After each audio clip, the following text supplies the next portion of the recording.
coming with and I'm like, hi. Hi, everybody. Hi. Welcome back.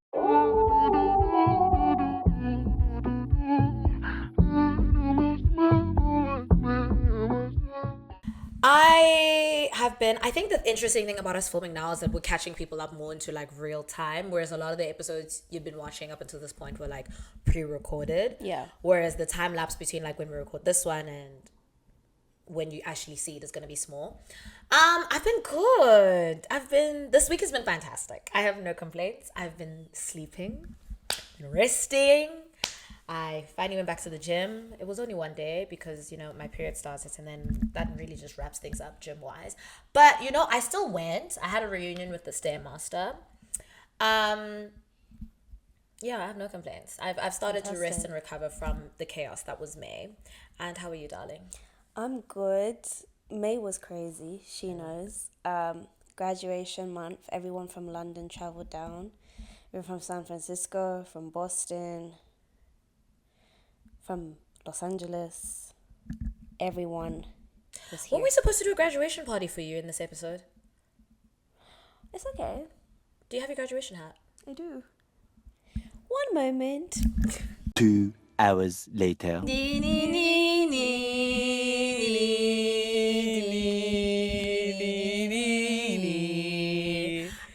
Sahar Sadat Korishi Kangi. Yay! Not my full government name on YouTube. I was trying to be like the graduation person. It's fine. Okay. Woo! Commotion. She has a degree.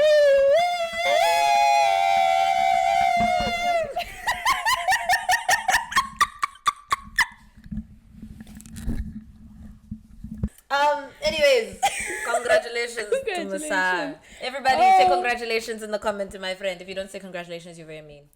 You're very mean. Thank you. Say congratulations. Well, that was that. Anyways, so that was May. Hi, we're back. It's been a busy season, as you can see. We have new master's degrees in the house and everything. And yeah, Sahar, so catch us up. How are you feeling now on the other side of graduation? Do you feel new? Does your brain feel expanded? Do you feel more qualified? I feel calm. You don't feel the need to correct everyone? No. Damn. I just feel like I'm at peace now. Ah, I love that. Because that 3 years was absolutely fucking hell, mate. I tell you that, mate. Wouldn't do it again. Wouldn't recommend. It was not easy. It was not easy. It wasn't easy. But you made it. I did. I'm proud of you. God bless. It was a huge achievement. Thank you, darling. Those 3 years on. Because of people like you that made me get through it. So. Oh, you just have a very big, smart brain and a big heart, and you make nice films, and that's why you got it. Oh, it's more than that. Well, so that's been life and that's been fun. But let's catch you up to this week. What's been bothering you this week? A lot has been going on. And I think I will probably take a moment towards the end of this podcast. But on a lighter note, not on a lighter note, God has been playing tricks on me and games on me. Hey. God's bothering me. Hey. That's a big statement. Statement. Big statement. One thing I'm going to say to everybody. Tell people how you feel. Tell people how you feel. Because the next thing you know, they'll be on a platform announcing something. And then you're just like, fuck. So tell people how you feel, because you never know. They might be engaged tomorrow. You don't fucking know that. So, yeah. Anyway, Tell people how you feel. Tell people how you feel. That's what's been bothering me, not getting things off my chest and God playing jokes and tricks on me. Anyway, what's been bothering you, darling? I hope they don't see this video. That'd be absolutely crazy. Woo, I'm sorry. Oh, Sarah just killed me. Okay. What's been bothering me? Honestly, mine's not that deep. They obviously have been deep things bothering me. The world is kind of crashing and burning. We live in Los Angeles. we live in Los Angeles, and this week in June, you guys should know things have been crashing and burning. It's been a situation. But what's been bothering me is the fact that car maintenance is expensive. Is it not enough that I bought the car? Is it not enough that I have to pour petrol into the car? Is it not enough that the car must be washed? Is it not enough that she has to pay registration? Is it not enough I have to pay registration? Is it not enough I have to insure the car? I must also change its oil.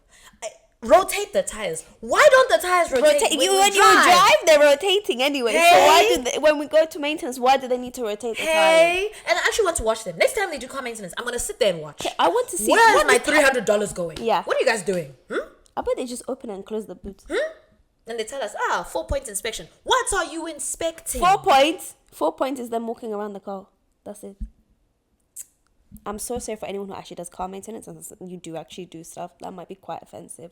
Please inform us, because really we want to know where our money is going. Like, genuinely, that's what's been bothering me this week. Like, car maintenance is just expensive, and I'm bothered. I'm pressed. I'm irritated. My money's meant to be for things like traveling, please. Anyways, so we've obviously had a very hectic, I'd say 6 weeks almost.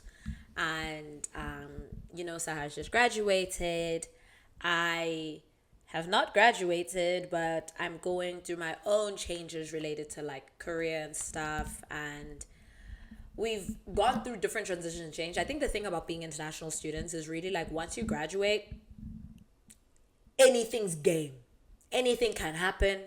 You don't know. One day you'll be here, one day you'll be there. So navigating change has definitely been like a big part of our lives and continues to be a big part of our lives. Yeah. And I kind of just wanted to sit and have a conversation about that. Like, how do you feel about change? Do you think you're good with it? I'm good with change. I actually like change. I don't like it when I'm too still. Okay. But I think the part of change, I think that's quite crazy is when other people's lives are changing around me as well. That kind of scares me because it makes me feel like, oh, would that change take them away from me? You know what I mean? Like I think that's what I don't like. Like it's okay for me to go through change, but when other people are going through change, I'm like, oh, our changes may not collide and go different ways. Then how do I navigate that? I think I'm at a point in my life where I'm really happy with my friendships and my connections and where I'm living and the potential jobs, hopefully, inshallah, will be getting, and the amount of work I've put in this side of the world. So I don't know, I'm excited about change, but also it's quite scary because you can't control all the changes, you know what I mean? Yeah. To make it convenient for everyone. Yeah. And there's also a lot of like feelings surrounding that change and anxiety surrounding that change. I find it very interesting that you brought up this idea that changes might put you in a place of misalignment with those you love the most, which I think is something that is so characteristic of like this stage in our lives, being in like mid-20s. You know, some people are getting married, some people are single, some people are getting jobs, some people are going back to school. Like it's really hard to navigate. As you can see, I'm still a child. Carry on. Never mind the fact that she's older than me. She's the one with the Capri Sun today. I used to be really, really bad with change. Like I tend to love stability. And I find comfort in stability. And when I was younger, it would literally like mess with my anxiety levels and everything when things went outside of the realm with which I could control. That would really just like send me over the edge. Right. But I had to learn that like you are constantly going to go through changes in life, and also like the things that I want to do with my life and the kind of moves I want to make require so much courage and bravery and accepting change that I kind of had to accept that like it's a part of life.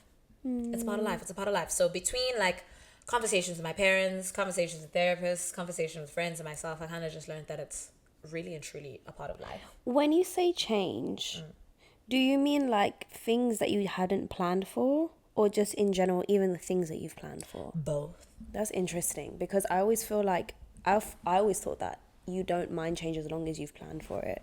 Now, but before it wasn't like that, because before I think both were like hard for me to deal with, because even if I plan for it, it's like you can plan what you're going to do, but you cannot plan the impact it's going to have on your life and the lives of others. That's hard to plan. Do you know what I mean? Yeah. You can't plan how it's going to impact your relationships. You can't plan how it might impact other moves. You know what I mean? Even like, excuse me, moving here was a change that was a plan, right? That was something decided upon, right? That was intentional. But there's aspects of moving here that were very much outside of my control. I don't control, for example, people's health.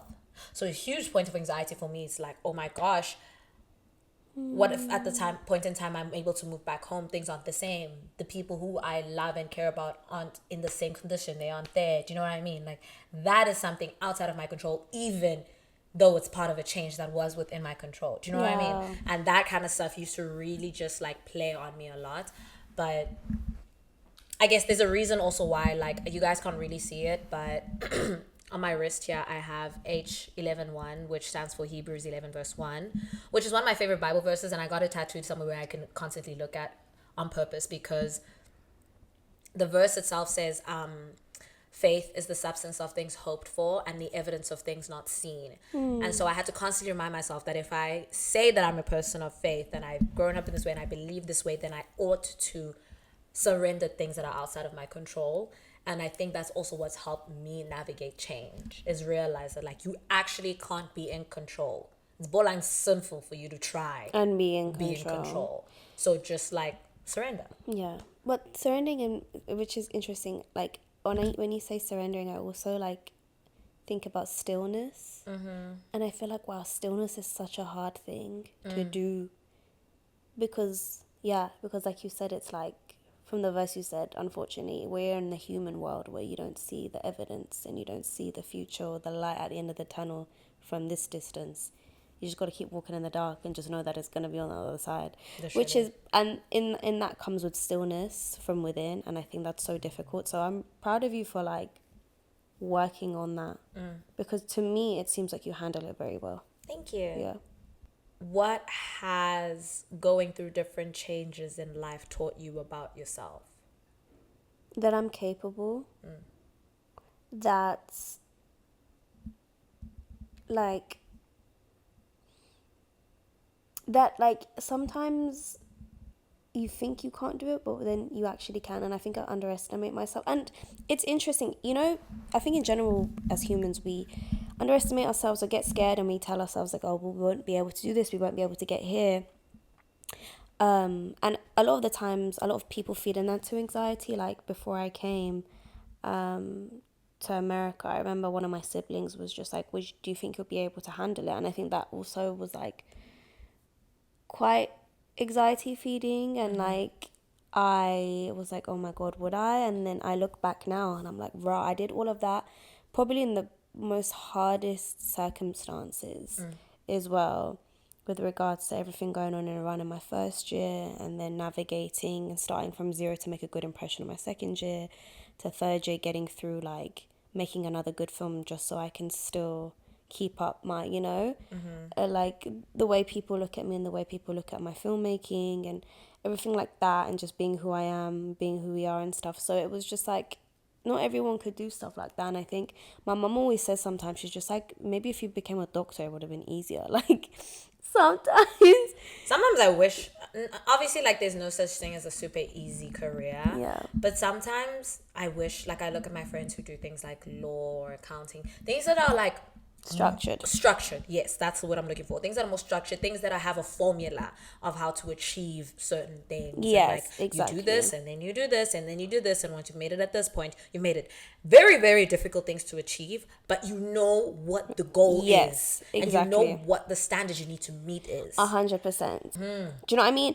With filmmaking, it's subjective, and I think when it becomes subjective, people start picking and choosing the type of people they want to see in filmmaking. Yes. Whereas I think obviously there's discrimination with every thing that you go through in life, but I think when there's a structure to something, there's less ways of cutting through corners and being stereotypical and being subjective. People will question you no matter what you have in this life, especially if you're a Black woman or if you're a woman of color, right? Yeah. But at least, like, for instance, if I was a practicing lawyer, I could be like, you could question me, doubt me, whatever, all you want. These are my qualifications. So I know that I am the standard for this job. In fact, I exceed the standard for this job.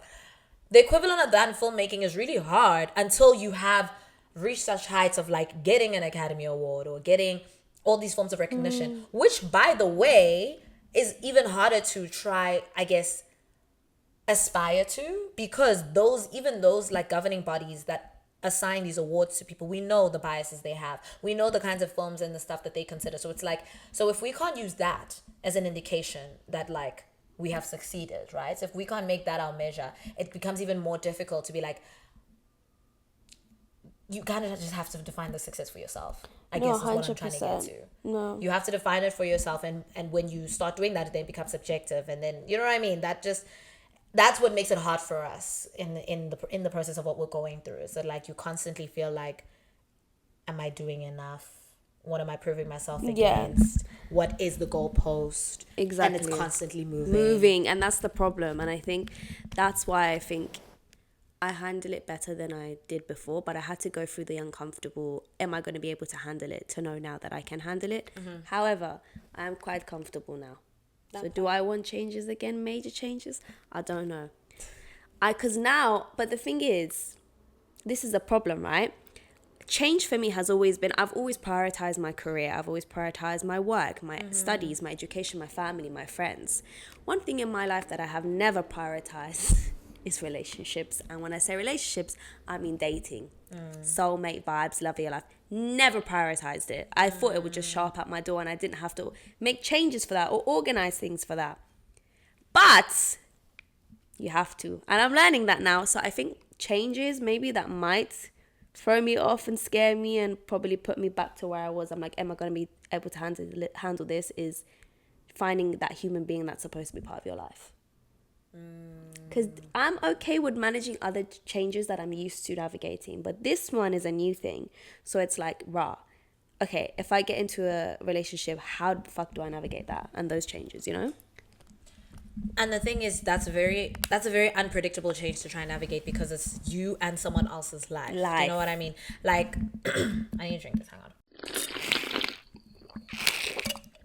Does being open to dating and wanting to find a life partner, etc., now mean there are certain concessions you have to have in your life to make space for that person, to imagine a life other than yourself? I mean, other than your own. Do you get what I mean? Because it's like, I think sometimes when people think about dating, it's like, oh, it's just going to be perfect. We're going to be like two puzzle pieces that just fit right together. Our lifestyles are going to be compatible or whatever. But it's like, just speaking about the thing of navigating change, like, you kind of have to be open with the fact that, like, you are letting a whole other human being into your life. And that fundamentally means that there are things that are going to change about your life. I mean, we're literally witnessing this with one of our friends right now. Yeah. That, like, sometimes falling in love, it'll change your life, quite literally. Literally. I mean, it changed my mum's life.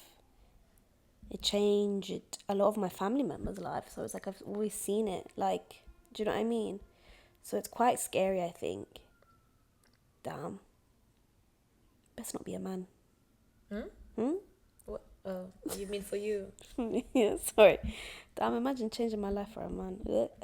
Could be the love of your life. Imagine a couple episodes and I'm like, yeah, some man is changing my life. Ugh. Guys, if that ever happens, slap me. Put your hand through the screen and slap me. My God. Anyway, sorry. I can't wait. I'm so glad we're recording this and I'll have evidence of this, because if that ever happens, I'm going to replay this again and again and again, just so we have evidence of this moment happening. What do you think is different in your own mental preparation now, because you're like open to dating and stuff, navigating that change in yourself? It's very scary. That's all. Very scary. I'm pushing myself more, like I feel more comfortable going out with folks and stuff. But I don't know why I have so many strong friendships. Like, at the end of the day, relationships, okay, one of them has intimacy, khalas, that's it, right? And you might have children with that. Do you know what I mean? But it's just like, I have so many nice friendships in my life, and I feel so comfortable around my friends that when I imagine having that type of relationship, like, I feel sick. Oh my God, like, it just makes me so nervous. It makes me so nervous, and I'm just like, oh. But like you just said, it's the same level of intimacy. So what are you afraid of? I don't know. Okay, it's not the same. Let me not lie to you. It's a different level of intimacy. Yeah. But emotional intimacy is what I'm talking about. Yeah. But Yeah. it's similar in that it's just a more intense form of companionship. I guess so. It's just a bit out of my comfort zone, that's all I say. It's because when you've never prioritized something in your life and now I guess anything that's new to someone will always be scary. I just didn't know how to work for it. I thought it'd just show up at my fucking door. Sometimes that happens. I mean, it just happened for a lot of people around me. So I was like, oh, cool, okay. And I thought the people that dated, like, they just liked dating. And I was like, it's okay if we don't like dating. It'll just come up for you anyway. Girl, please. And then I realized not everyone loves dating. They just do it because they're trying to find their person. And I'm like, oh. But to be... I have to actually try. What? Well, this year I've gone on a couple dates. And then the first two were not good because why am I paying for my own shit? And I say this because there were two men. And then, what? See, if you're a man and you don't drive, I'm so sorry. I'm so sorry. Sahar's not here for it. I'm not here for it. You better whip it if you want my friend. I don't care if you've lived your whole life before in New York or like in London. Get a fucking car if you live here. Actually, get a car wherever you are. I want a whip. I want to know that you have a whip even if you don't use it. Okay? Thanks, guys. Anyway. She never said she was practical. Yeah. But yeah, I went on one recently and whether it goes forward or it doesn't, it was quite nice. I was taken care of and I was like, oh, I deserve more of this. So that was quite nice.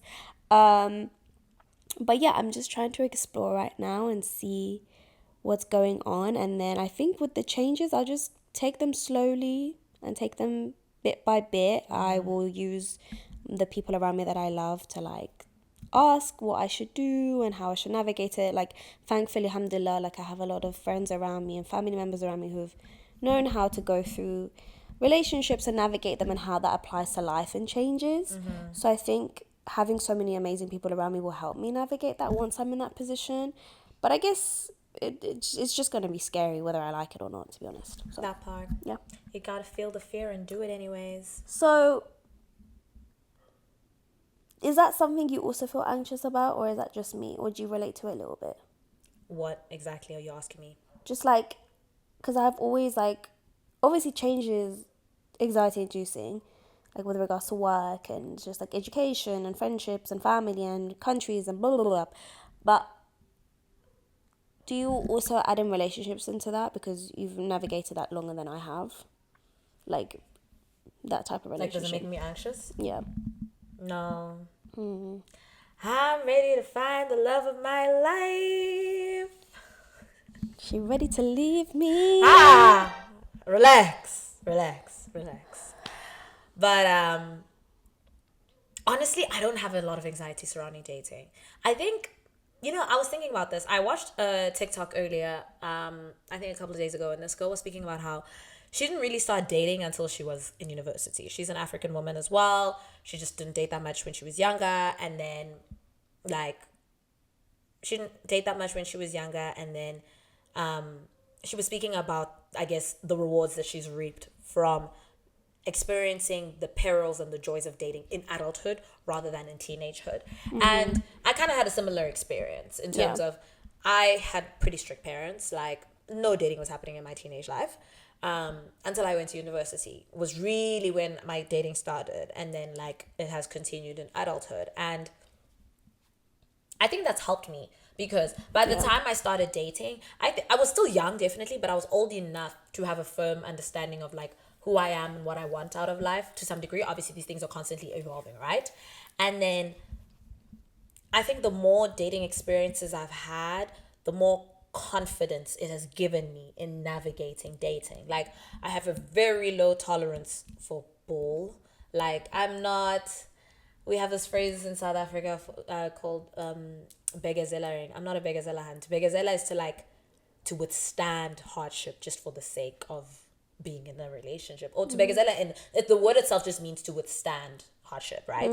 So in the relationship context, it's just like the kind of girl who like is always the cool girlfriend who lets people get away, is always the pick me, is always like, it's fine, it's fine, it's fine. That's not me. And I think I now can date confidently and be like, this is what I want, this is what I don't want.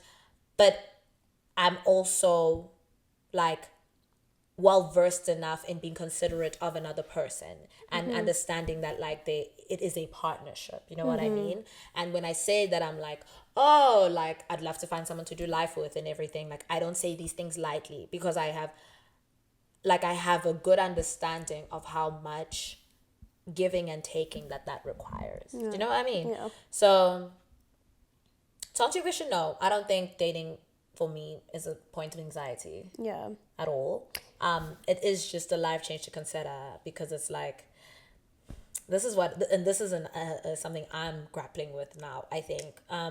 So obviously y'all know I'm South African, like and I think there's just a way that a lot of African cultures teach you and raise you to perceive dating and perceive marriage, right? And the more intimate and long-term and serious the relationship gets, the more sense of like responsibility both of you bear in the right kind of marriage, right? And I'm not talking about like gender roles and stuff. I'm just talking about the fact that like when you are someone's spouse, someone's partner, you consider them almost as much as you consider yourself. Do you know what I mean? Yeah. And I think that's something that I should probably look towards older people for advice on, because it's like, it's very much give and take sometimes. Like sometimes one thing is gonna be more of a priority in your moment than another, and so on and so forth. And how do you like continue to navigate this whilst maintaining some sort of consistent cadence and growth in your career? Because that's not something you want to sacrifice, right? But it's also like you don't want it to have to come at the cost of building a thriving relationship. And I'm just very curious as to how people have navigated that. I don't have the answer to that. Yeah. I'm still a small baby, but yeah, I'd love to know that. Me too. Yeah. Sahar's like, I don't know, same. I'm supposed to be the older friend out here, and I'm like, me too. I'm also like, figuring that shit out. Who knows? So, man, it's just a lot to consider. Can you tell that like we're just figuring this shit out, and you guys are here with us whilst we are. welcome to the party. Also, I forgot. 1 second, guys. Hold again. 3 hours later. Happy Pride Month! Be who you wanna be for your pride. Is that the song? It's like be who you wanna be for your pride, right? I don't know that one. Be who you are for your pride. Oh, okay. I know that. Be who you are for your pride.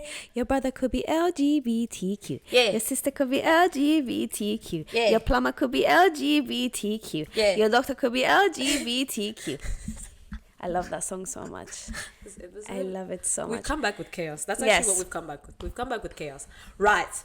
I think the other thing we wanted to skin out about was the past month. 5 weeks, 6 weeks of our lives. Yeah. Highlights. Graduation. Yeah. Getting to spend time with my cousin in New York City. That was so much fun. She loved New York. Guys, can I just say, New Yorkers are so fine. Wow. I've never seen so many sexy people in my life before. Wow. Oh my gosh. Everyone's stylish. Everyone good looking. Everyone fantastic attitude. Everyone's speedy. I like it. Everyone's slow. If you're walking, walk like a fast person. Stop walking slow. And I say that because I'm from London. I'm just like, if you're in front of me, you best be walking at a good pace. I'm going to bash into you. I'm going to crash into you. And I'm not sorry for it. Yeah? So, love New York. I spent more time in Manhattan because I went with my bougie ass cousin who, she won't Not catch... all parts of Manhattan are bougie, but... Yeah, but like, do you know what I mean? Like, you won't catch my cousin in like certain parts of Manhattan or Brooklyn or Harlem. Like, unfortunately, she's just, she wants to be where the Oxford Street vibes are.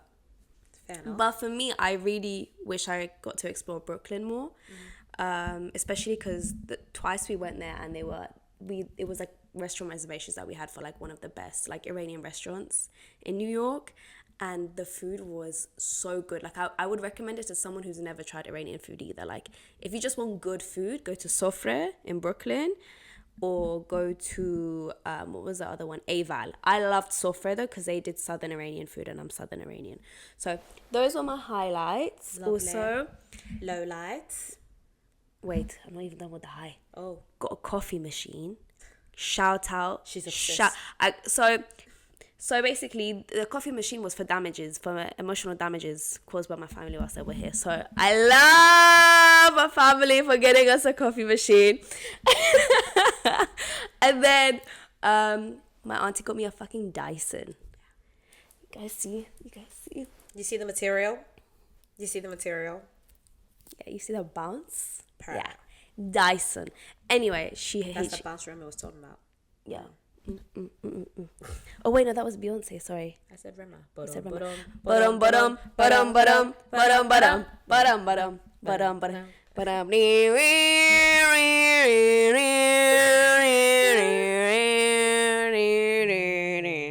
Another banger. I'm in love with your booty bounce. Girl, I'm in love with your booty bounce. Go on. Shout out Issy because she loves that song. Yeah. But yes, so highlights were all these beautiful lush gifts and all the love and traveling. So that was quite fun. And then the lows was, you know, when family is always together, there's some type of shit that goes down. So, you know, that was my lows, family drama. But other lows that weren't as crazy, probably coming back from all of it.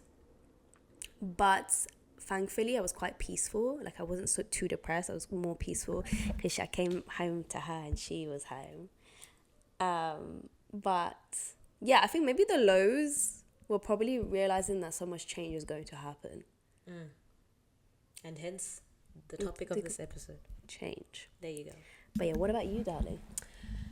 I also took a bit of a trip. That was fun. Seeing you graduate and seeing Issy graduate and hanging out with your families and just being there to celebrate you guys. That was very fun. And your families kept feeding me. Yeah, I didn't buy groceries for like a week, guys. Literally. I just didn't. I gave We up had so much because there was food. just so much food all the time. Also, guys, can I just say the funniest thing? I wish I wasn't even there for it because I was so busy inside school trying to take pictures. But my dad had a whole picnic from the back of his car. Iconic and a stuff. whole bar. My dad was giving out tequila shots in my university from the back of his car. Bing had the Lovely, shot. innit? Lovely, innit? Lovely, innit? Shout out Jay. Lovely, innit? Lovely, innit? That's my dad. It was hilarious. He was just giving us all shots. It was absolutely hilarious. Like, really shout out. Like, my dad was getting all my friends drunk at graduation. Vibes. Like, I was like, Bing, don't you? We have to walk. We have to walk on that stage. Guys, my feet was hurting so bad. Maybe I wouldn't wear heels. If I ever did a PhD, I don't think I'd wear heels for my graduation. For the Just walk. wear comfy ones, like block heels. The thing is, the heels I was wearing for my masters were the same ones I wore for my undergrad, but I think I was just standing less for my undergrad. For my masters, Yeah, they I was make you standing stand a for a lot. while when you're lining up and stuff. Yo, they make you stand. Yani, I thought my pinky was going to break. I said, Sahar, even if your pinky breaks, you're going to walk that stage. Yeah, and she did. And I did. And it was actually really crazy the way it happened. Like, because everyone was like, obviously there's someone that has to go first for the masters section. And I was like, fuck that shit, I'm not going first. And everyone was like, I don't want to go first. And I was like, damn, I guess it's me now. Sahar Sadat Gorishi Kahangi. But I didn't realize how much of a blessing that was because I literally opened up the course. Yeah. They literally said, Master in Fine Arts. And then I kicked it off. And I think that was like really nice because it wasn't name after name after name. It was like title, then Sahar. And I was like, yeah, occupied spaces, bitches. Anyway, sorry. Lowlights. You're blessed. Lowlights was how fatigued I was. Oh yeah, shit. She got sick, guys. I got sick. Mashallah. She's still coughing, you know. Yo, like, I was tired, guys. When I tell you, I started this episode saying how well rested and good I feel. I needed that real bad. But it wasn't necessarily low light because I'm tired from good things. You know what I mean? Honestly, you know what was a low light was the cringy parts of that speech. Yeah, guys, our speech was That really Harvey bad. actually, I don't even want to say his name. Basically, after graduation, somebody did a speech referencing a sexual predator in the entertainment industry and made a joke to the students and was just like, don't end up in the same hotel room as this guy. And like, no shade, no tea to the actual person. I just think that the joke was not appropriate for that occasion. Like, Well, they said, if you ever find yourself in a hotel with HW, and then he said, don't find yourself in the hotel with HW. And I was like, you fucking bastard. What are you saying that for? like What are you saying that for? Is that they were appropriate? kids. They were children, and a lot of mum and dads in the crowd were like, what the hell? Traumatized. I was sitting around some of them and they were all like, Be grateful my dad don't know anything about the film industry. Doesn't know who that man is. glad they went there for that. But otherwise, yeah, honestly, it was mostly straight up a good time. Yeah. And we're back now. And I'm going to go and travel again. So I'm very excited for this time of my life. Can't wait. Yeah. And yeah, we'll try keep some sort of consistency with putting out the show. Yeah. But, you know, if there's some weeks where we don't have content, please give us some grace. We're still figuring out a lot of things. It's the summer. A lot of changes are happening. A lot of of changes holidays. A happening. lot of, movement and all of that. So, Exactly. and I'm sure you guys are also doing that as well. So, But thankfully, we've had someone help us out in the past couple of 2 episodes. Yeah. Shout out to Aliana. You've been so amazing great. editor. Thank you. So, we're still figuring out a lot of aspects of the show, and hopefully you guys will see more shorts, more increasing the platforms that our show is available on, maybe. Yes. Maybe. So, we've got a lot coming. We got a lot coming. A lot's coming. June seems to be delicious so far. So, what have you been watching this week, darling? Or this month? Girl. Okay, I've got 2 things. First of all, I watched Forever. I didn't finish it.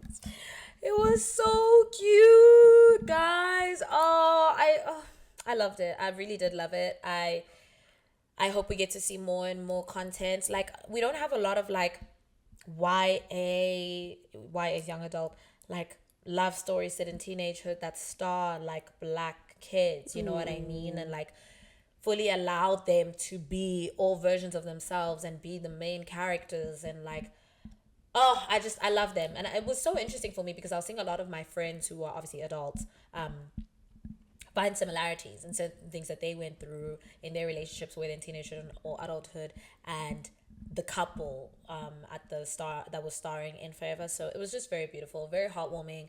I loved the styling and fashion of Keisha. It was Keisha, the main character, I think that was her name. I loved the cinematography of the show. It just felt intentional. Like, also I just loved how alive LA felt like a character in Forever. And we live in LA, so I always find it like fun to see that. Like, we literally saw like a street near where we stay a couple times actually in the show. I loved the parts that they filmed in Martha's Vineyard. Honestly, like, to everyone involved in Forever, well done. I loved it. I'm so glad it's been renewed. I cannot wait to watch the next season. And the second thing is Love Island, but we've been watching that together. So Oh my god, yeah. That's the only thing I've been watching. I haven't watched anything this month, guys, properly. Yeah. So, but also, guys, human beings are so annoying.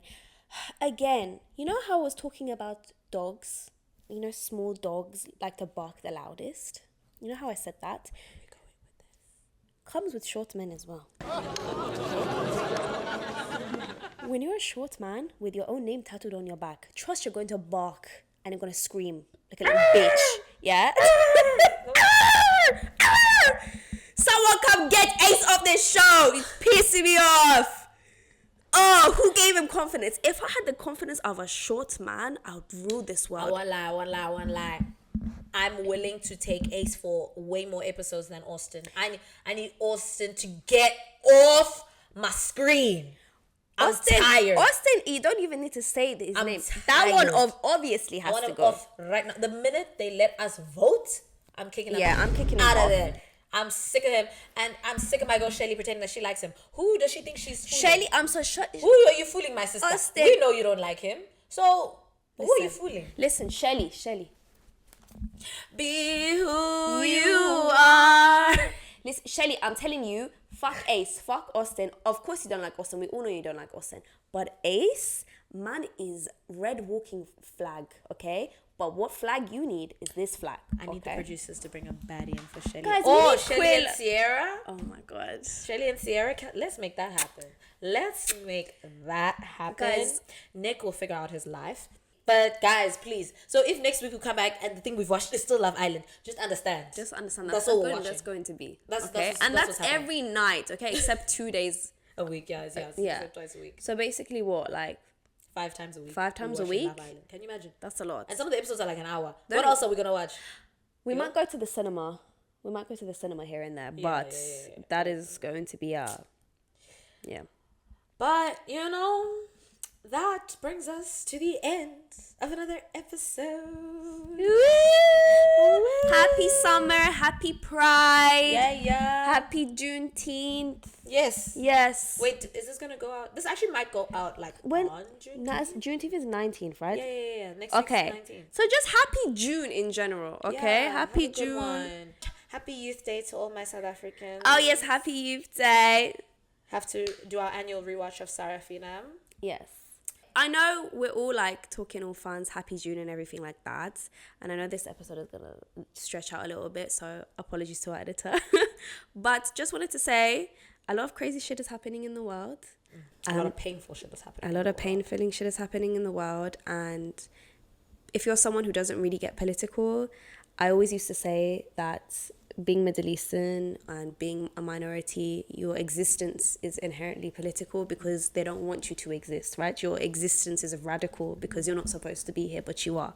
So I would like to tell all people watching, whether you're POC or privileged and white, please make sure to speak up about all the injustices going on in the world, in the Middle East, in America, in Africa. I think it's quite important to highlight it and talk about it. A lot of people are using their creativity to highlight these things, and I think especially if you're a creative, don't forget to do that. Sometimes it's really hard for all creatives to carry the load, so it just makes it so much more beautiful and so much more less heavy, I guess, if everyone else is doing it together. And share your creative friends' work, guys. Show support. It's really hard and emotionally taxing to make like work that has an important message behind it. So if you do see someone creating work that you appreciate, just show love. Yeah. And you know, you're killing two birds with one stone. You're helping an artist build their platform, but also you are bringing more people awareness into like an important cause. Yeah. So 100%. mobilize in any way you can. If you are a citizen of these United States, do the damn thing. Call all your representatives. Please pay attention to all of your elections, not just the big ones. The ones where you elect all your representatives and your senators and your governors or whatever, because those make up all your 3 branches of government. And we know all the power doesn't lie just within the presidential suite. So please pay attention, mobilize in any way that you can. Because this country won't be better until you guys demand better. Yes, 100%. Free the world and free the region, free the Middle East, Palestine, Congo, Sudan, Iran, Lebanon, everywhere. And no one is illegal on stolen land. So, amen. And no one is free until we're all free. Exactly. So, love you guys. Thank you for joining us again. This episode was super long, but we had a super long month. So, yes, take care of yourselves. We'll be back soon. love you. Bye, guys. Bye.